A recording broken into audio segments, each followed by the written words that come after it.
حاجی شلوار رو میخوام عوض کنم، فاز شلوار رو ندارم، شلوار جالب نیست. حاجی شلوار رو میخوام عوض کنم، این تیپ به درد نمیخوره. حالا دیگه ویدیو گذاشتم، لک رو گذاشتم.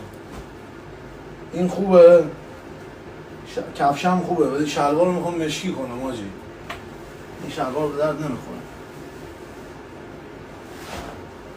این شلوار رو که الان عوض کردیم میدونم حالا اعصابتون هم خرابه. خب این شلوار رو نندازین، این شلوار رو بذارین اینجا، اینا بذارین سر جاش.